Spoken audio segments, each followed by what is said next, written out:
Good morning, Joe. Good morning. Morning. How are you? Good, thanks. Um, all right. Well, let's dive right in. Tell me a little bit about the how the lectures got started, what the intent was, the Sandars lectures, and um, and how Emery Walker got invited to that, if you can.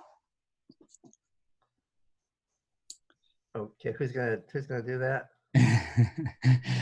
That's a toss-up, isn't it? You Oh, want yeah, to? well, let's start with Richard. Well, the Sandars lectures were funded to feature books, and it was a series intended to feature the collection as well as the history of books. So the people chosen for it were often librarians.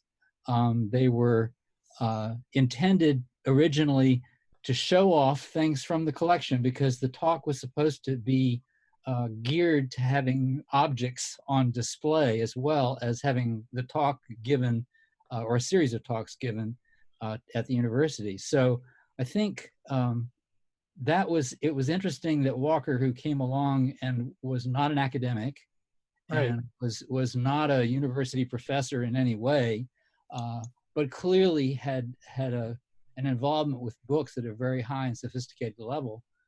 He was invited to give these lectures in a kind of unusual situation. So I think the library probably chose to display certain things that we don't really know. Ah, okay. We don't really have a record of what was shown there, as far as I know. Joe, are you aware of anything No, I about? think you're right. Yeah, So no so idea. whatever display there was in conjunction with his lectures, we don't have any record of that. We don't have a clear record of what Walker himself did, but of course, Joe has given in our introduction. Joe's given a great background on the original lecture on printing that Walker gave, that changed publishing and printing. Right. You Essentially, included an appendix, yeah. that led to And the. that's a great framework for his career, for his life and career. Those two lectures. That's right. That's right. So the academic lecture, the first lecture was a craft lecture. It was given to craftsmen and artists. Yeah. The second lecture is very different. I mean, it is actually still in some ways a craft lecture, and the original lecture was in some ways an academic lecture. As a fascinating figure, I think Walker is a self-made academic. He's a self-made historian. Well, And but unlike professors and most lecturers of that time and this time even, he made his living doing what he was talking about. right, So right. Joe, I kind of shortchanged that a little. Do you want to add anything to the Sandars perspective? No. I think I think you did a great introduction there. Yeah, I guess by 1924, Walker had become so prominent in the book world that even though he wasn't an academic, he seemed a reasonable choice to give those lectures. right, yeah, he had a long career and had such an influence on the revival of printing, of fine press printing. Um, I sort of like, I mean, I guess you can think about the Rosenbach lectures and the people who have given those. Think about Seymour DeRicci, for example, who also non-academic, but was so prominent in the bibliographical world that they asked him, for example. So. yeah. Why were the lectures never published before this? I mean, I understand that the illustration was, the slides and the illustrations were an issue, but I would have thought that they would be published in some form, but apparently not. Well, it's hard to know why. Joe, what do you think the reason for that is? I'm surprised at how few of the Sanders lectures were published. I would have thought Cambridge would have published all of them. And they published, the first four, I think, were collected in the volume. And then they just stopped. I don't know how many. I mean, very few were. In fact, at one point I thought it'd be interesting maybe to publish the series of Sanders lectures. Yeah, it is strange. And it was also strange that the British Museum didn't even have a copy. British Library didn't even have a copy of, because they were supposed to get a copy of every lecture, right? Wasn't that part of the deal? It was part of the deal, and Walker tried his best. I think that our type scripts show how hard he tried to figure out some way to get his slides as part of the text, and he had his typists making holes, and he was trying to make thumbnails and try to figure out ways to get them in there, but he never found a satisfactory way to do it. And I think that's another revolutionary thing in a way about his lectures. It was a revolutionary thing for him to originally give that talk that blew up type, projected it larger than you'd ever see it. And it was inspiring to see what the type forms looked like and to see the early printing and to be able to see that vividly for the first time was just remarkable. And that's what made the breakthrough for Morrison wanting to design type and wanting to begin to use fine paper and really try to duplicate some of that early historic printing. And then this second lecture, Walker is still using that technique. He is looking carefully at things that most people would never have a chance to see. And he compresses that into a history of printing and a history of printing technology, but he does it by showing things. And then at that time, to try to find a way to show all that material in connection with the words. And, you know, Matthew, when we were working on the book, you observed that the text becomes less and less as the lectures proceed. Yeah. Because he was relying more and more on what people could see. And I imagine, Joe and I have talked about this quite a bit, that he would be talking off the slides. Right, because the third lecture really presents as captions to the images almost. Clearly, he was talking about the images, and the text was much less. And he would have improvised that, as all of us would using PowerPoint. Sure. So there was not a written text. So I think the long answer that we've gone around to in terms of why this was never printed, it was hard to get it organized in a way that could be printed. Yeah. It was hard for Walker to figure out how to type the text in a way that would surround a picture. And in an age prior to computers, when you're trying to do that on typewriters with carbons, to make carbons for multiple places, I mean, it was a very difficult thing to do. And then the earlier lectures that were published, they were texts. So in a way, as were most of the lectures, they were lecturers who were used to using text, and they weren't using magic lantern slides. Right. So that was another unique thing about Walker, because his knowledge of photography enabled him not only to photograph the materials, but also to make the transparencies, to make the glass slides, and to use the glass slides. And so he was a pioneer, I think, in the slide lecture. Right, but you guys were able to fulfill his project of making this publishable, and to do it in color. which is pretty wonderful. But you know, he showed, as you note, he showed 170 slides at least, and brought specimens and other objects in addition. How did you sort through that and figure out what to show and what was original or you could represent as similar to what he showed at the time? Joe, maybe you should start this, because this was your inspiration in a way. You were going from the text.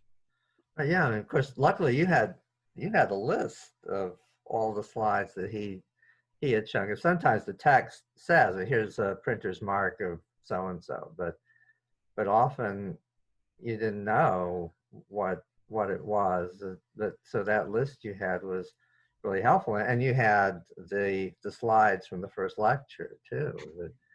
The original slides, so that was really good. And a lot of those were of course all the slides were black and white, but a lot of the images were just text, and so black and white was fine. But some of it was just, and some of the things that we added were references. I don't think he showed the Diamond Sutra, for example, but since he mentioned it, we thought it would be nice for everybody to see what that looked like, or an early Psalter that he referred to. So these, and again, you know, we don't know what was exhibited and what he might have brought with him, because sometimes he says, I brought these things you can take a look at after the lecture, but sometimes he just mentions them. Did he have the real thing? Were there cases with these things? It's Right. a little bit of a mystery. So some guesswork there, but yeah, we put in and, the pictures. and you actually show more illustrations than he listed, or so you were trying to fill in some blanks that perhaps he was doing with objects and specimens. Right. And it also occurred to me that people in his audience, might have known more about these things than some of the people reading the books today. And so we just added some pictures that might be useful for people who they're getting an introduction to book history. Right. I mean, I know as we were going through the editorial process, you said that one of your intended audiences was students. I mean, you're both teachers, and that you wanted this to be able to be read by students who didn't have a lot of experience or history with printing history. I think is, again, the other thing that we give credit to in the book is Ron Briggs's contributions, because what happened with the materials that I have, either some of them original, some of them photocopies. When I was working with Ron on his memoir about Walker toward the end of his life, and he was having some memory problems, but he did remember the old days quite clearly. Toward the end of our work together, he said, "You should go and look at those things in my back room." And his wife took me back there, and there was this box of materials tied up with string. And these were things that had been given to Ron by Sir Sidney Cockerell, who was in fact the secretary for the Kelmscott Press, and he and Walker jointly were charged with the responsibility of winding it down. And then, of course, they collaborated. Cockerell went on to do library work and other things. But at any rate, Cockerell had saved all of these lectures by Walker, and they had simply been tied up and left in a bundle. They were kind of shuffled around. They were mixed up to some extent. There were clearly multiple drafts of multiple lectures. There were, for the Sandars lectures in particular, there were handwritten copies of it. There were lots of retyped copies with his notes and changes in the margins. And then obviously he was having them retyped again in the absence of a word processor. And with that were these thumbnail prints that we refer to and use some of. And then there were other things. There were like paper samples with printed things on them that he clearly had given out. He refers to having these things. And there were samples that were printed with handmade paper or machine-made wove and things like that he had prepared and had ready to hand out at the lectures. So we had a treasure trove of material to be able to gauge to some extent what the things were. Unfortunately, no reference to what books would have been shown in the library, and that's a loss, I think, because it is true. We know he borrowed a lot of things from the British Library to photograph. He photographed a lot of Morris's things. He used some of the same materials that he had used in his initial lecture, and he was a collector by this time and had things that he could photograph from his own collections. But he was really set up to do this. He was the official photographer for the National Portrait Gallery. He did most of the official photography for the British Library. So he had stands and lights and everything sort of set up to photograph the printed page, which is a very specialized kind of operation. And he was a marvelous photographer, and he could do this. You know, when he decided he wanted another illustration, he could just produce it. Well, maybe the next book we do on Emery Walker can be a book of his photography, because I think people think of him as a printer and a great influence in that regard, but we forget that he was such a fine photographer. Yeah, he's such an incredibly interesting character. Ron was passionate about being, Ron Briggs was the honorable secretary of the William Morris Society for many years and led them, but he also led the drive to put the blue plaque on Emery Walker's house. His feeling was that Walker was a very vastly underappreciated figure. And the more I've come to know about him, he's such a remarkable kind of Charles Dickens, David Copperfield kind of character. I mean, his father loses his eyesight at when Walker's 13. He goes to work, so he was apprenticed to a draper. He was a kid working to kind of earn his own way in the world. He didn't have any kind of sophisticated education. He ran into Dawson at Sunday school. He was a Sunday school teacher in Hammersmith, and the two Dawson kids became friends with Walker. Eventually, one of the kids starts the typographic etching company, which is one of the very earliest photo engraving operations. And Walker's a buddy. They're just pals. They're hanging out together at that point. And so Walker goes to work with the typographic etching company, and that's basically where he learns to do these physical things using photography in a very astounding cutting edge way at that point, to try to take a photograph and turn it into something that you could print from a relief surface from. I mean, that was very interesting. How do you print those photographs that we can now see, but it's hard to get them into a book with words, with type, with text. Yeah.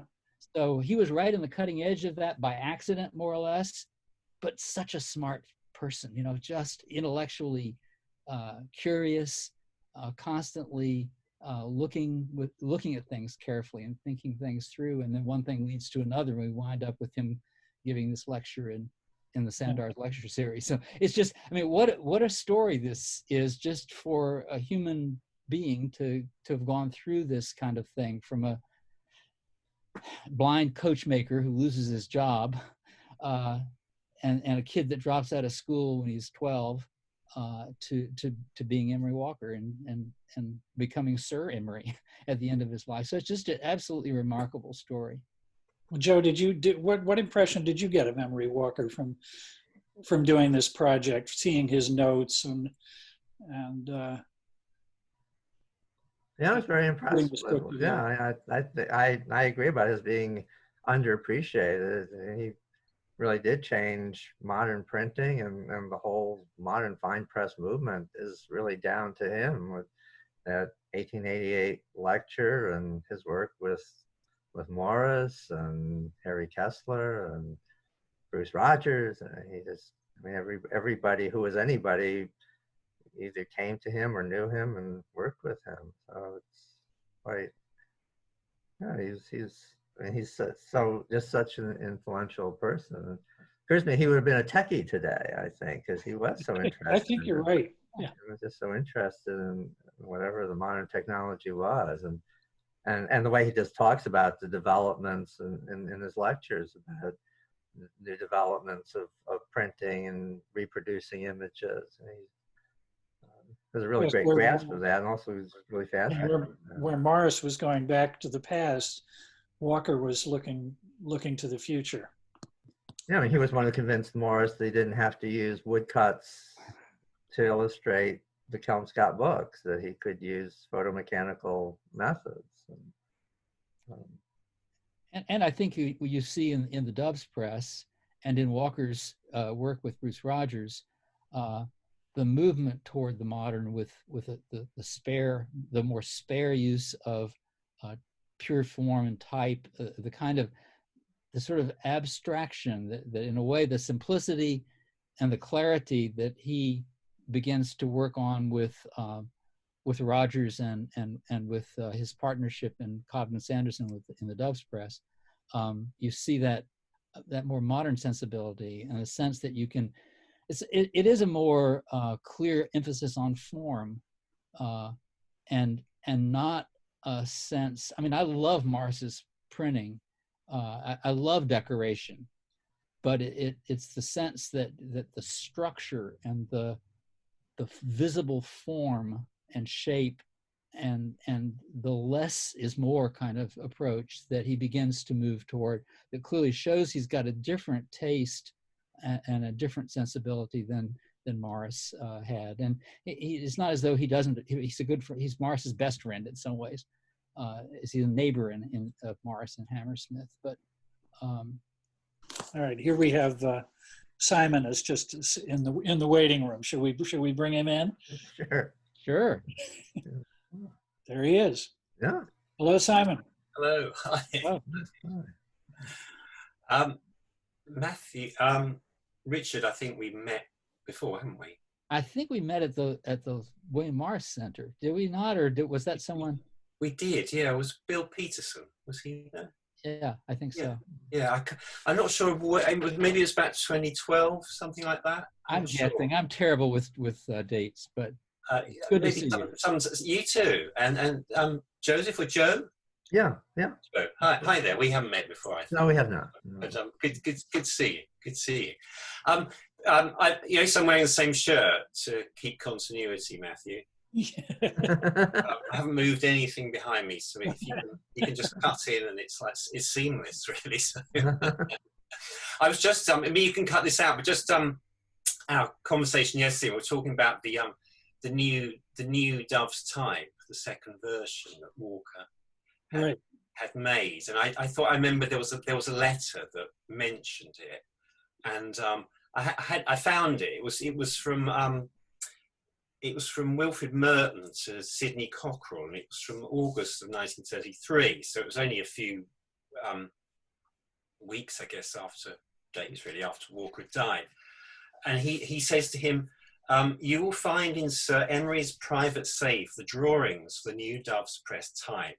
These are the property of the firm and should not be included in the probate valuation.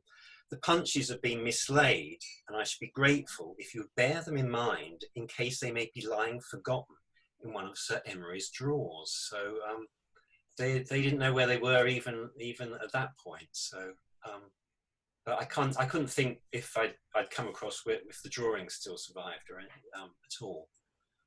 But it sounds like I wonder how Emery Walker would have greeted the dredging up of the type from the Thames and having it turned into a digital font. Yes, I wonder. Yeah. Yes, I guess as long as he'd have got a cut from it, it'd have been quite happy, probably. But I'm sure that would at least the use of it. Yes, yeah. Yes, that's true. Yes, yeah. Yeah, so maybe just giving him a coffee, he might be okay. But I expect he'd have wanted a little rake off, probably, too. But who knows? I suppose technically it might. I don't know whether it's still technically the property of Emery Walker Trust or not. Really, who knows? Really, I think that's. Well, I think that's a legal question, really, that I wouldn't know. Well, there's such a question about whether you can even copyright a type form. You can copyright the particular code, I think, but not. Yes. So I'm not sure where that would stand. It'd be interesting to think about ownership. It was so simple if you only had one set of matrices and couldn't easily duplicate it. Yes. Ownership was clear there in that tangible way, but it's far less certain whether he could even own that. Yeah.